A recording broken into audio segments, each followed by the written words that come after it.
თამარის დასახლებაში ეგრეთ წოდებული დევნილების უბანში მცხოვრებლები მავნე მწერების სიმრავლეს უჩივიან. მოსახლეობის თქმით, დაახლოებით 5 დღეა კორპუსში მცირე ზომის შავი ჭიები მომრავლდა, რომლებიც განსაკუთრებით საღამოს საათებში აქტიურდებიან. საღამოს, უფრო გვიან საათის 8-ზე, 9 საათზე გამოდიან, თელ კედლებს ედებიან, ფანჯრებში შემოდიან და ვერ დავადგინეთ, საიდან მოდის ეს მინდვრიდან მოდის, ბალახებიდან მოდის თუ ყვავილებიდან.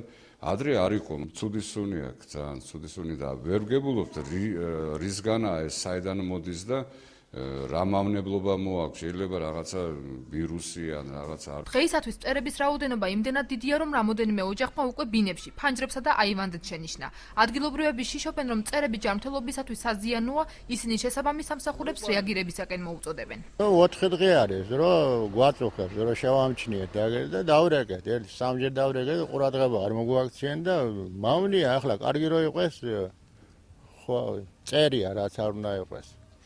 ყურადღება უნდა, რომ შეწამლა უნდა, რა უნდა. ამოდიან ზევითაც. ძალიან საშიშია საჭმელზე რაღაცა ბავშვებმა რა არ მოეწამლონ, ძალიან გვეშინიათ ჩვენც. თქმა უნდა, რამე უნდა იქნეს ამის საშველი რომ მან მოწამლონ რაღაცა. ქალაქის მერის თქმით, სადარბაზოების დეზინსექციის პროგრამა 6 თვიანია და ოქტომბრის თვეში დასრულდა. ჯემალ ანანიძე ამბობს, რომ პრობლემის ოპერატიულად გადაჭრის მიზნით შესაბამის სამსახურებს საჭირო ღონისძიებების გატარება დაევალება. დღესვე უმოკლეს დროში გავართ და ნახავთ, რამდენად პრობლემურია სიტუაცია. ჩვენ გვაქვს უფლება, რომ რადგანაც სანდასუფთავება ჩვენი კომპანია, მართლა ტენდერით არა, მაგრამ მოგების ხარჯზე დავავალდებულოთ, რომ მათ გარკვეული სამუშაოები შეასრულონ უმოკლეს ვადაში ლიკვიდაციისათვის, ხოლო სამომავლოდ გათვალისწინებული იქნება საბიუჯეტო დაფინანსებაში. დეზინსექციის სამსახურის უფროსის თქმით, 15 წლიანი პრაქტიკის განმავლობაში მას მწერების გააქტიურების მსგავსი შემთხვევა არ ახსოვს. ედუარდ ზაქარაძე ამბობს, რომ ხვალ ენტომოლოგების დასკვნას ელოდება, რომლის შედეგად რეაგირება დაიწყება. სანიტარული ღონისძიებები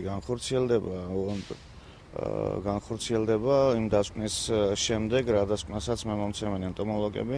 შესაბამის რაოდენობით და სახეობებით თუ არ არის, ადვილად შესაძლებელია იმ წამლებების ნახვა და დამუშავება. მაგის პრობლემა არ არის, თავარია დადგინდეს, თქვათ, რა ხასიათის საქმესთან გვაქვს საქმე და ეს აფეთქებასთან გვაქვს საქმე და სავარაუდო პარამეტრები თქვათ სამუშაოს.